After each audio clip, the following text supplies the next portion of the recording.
Jonas Mekas, who ran the filmmakers Cinematheque for the underground filmmakers, and sort of provided a scene in Manhattan that they could exhibit their works in a real theater, which was new because previously all the underground filmmakers showed their films at each other's lofts.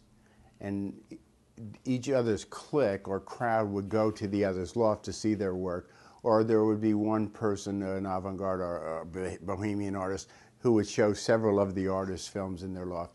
Jonas Mekas, who was also a filmmaker, and I think was from Lithuania and sort of escaped from communism at that time, you know. But he's like this real authentic guy who's there for art and for filmmaking.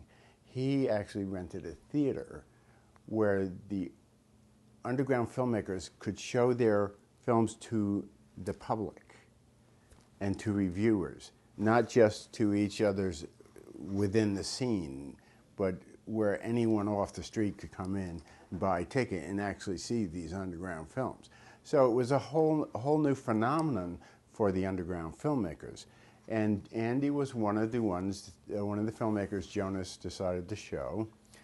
And after a period of time, in '65, we were doing a lot of Edie Sedgwick films genre. And Jonas offered Andy like a 2-week period at the theater where the Cinematheque, filmmaker Cinematheque was, to do whatever kind of expo or whatever he wanted to do. So we were going to do an Edie Sedgwick festival. And because we had lots of half-hour reels of Edie we had made, which became part of the 5-star series, the 24-hour film. But at that time, Edie was our prime film star. But as it happened, this was just the period where she hooked up with the Dylan crowd. And Grossman was going to become her manager, and she, as we put it, she walked out on us and went over with them. You know, all the books that are written and all the crying that goes on about Warhol having ruined these people and exploited them. You know, it's strange that, you know, we just gave Edie all this wonderful opportunity to be a great performer, and she walked out on us because, you know, she had complaints like she didn't like Ron Tavel's scripts, she didn't like because Andy didn't direct, or she didn't like this or that, and it was just that she was being crabby about things because there wasn't the right person there to stroke her in the right way. And her mentor, Chuck Wine, was always like picking at her and cutting her the wrong way. She was like a rough diamond, you know, but really this wonderful girl. And this she became a best friend for me, like Lou had been, because she's just so brilliant. We would talk about cosmology, you know, and she was always poised and on point. And when she was around, you knew she was there. You could sense her because she was just so elegantly poised and beautiful and angelic. But especially, well, Paul always made difficult scenes for everybody, or made the scene difficult, Paul Morrissey. He was always at you. And then Andy would back him up and said, yeah, Edie, why don't you see if you can get a manager and get a Hollywood contract and all this stuff. So Grossman was going to take her on, Albert Grossman, as her manager. And there was this whole scene with the Dylan group, and she actually had a torrid affair with Bobby Newirth, who was Dylan's best buddy.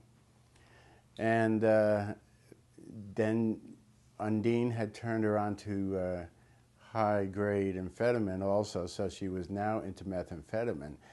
All of these things tended to screw up being able to do anything with here or there, you know. You end up just being this pile of beauty in your apartment with Undine as your chambermaid, and having a torrid love affair with Bobby Newirth.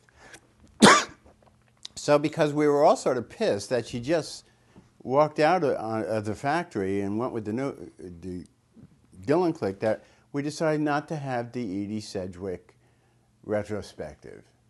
And we decided we would do a multimedia thing instead, which we did, and it ran for a few weeks, and it was called Andy Warhol's Uptight. And it starred the Velvet Underground and Gerard Malanga and Mary Warrenoff doing the dancing and all. And to prepare for it, we did the film The Velvet Underground and Nico in the Factory, which we then, as they performed live on the stage at the Cinematheque, projected on them as they were performing. So they were performing live and they were performing on screen simultaneously with the sound from both things going on simultaneously. And we were doing strobe light type effects. And Barbara Rubin was still with us at the time. She was doing offensive things to people in the audience, like shoving microphones in their face or putting bright lights in their face. You know, it was a early crude multimedia type thing. So somehow the Dom Polska, which it translates as Polish home, on St. Mark's Place in the East Village, became available as a space. And I can't recall the exact relations that brought it about, but Paul was part of it. Somehow they knew who was managing the place. But we took it over for a month and expanded Andy Warhol's Uptight into the exploding plastic inevitable with the Velvet Underground live, the Velvet Underground on film, and also simultaneous projections from many of Andy's other films.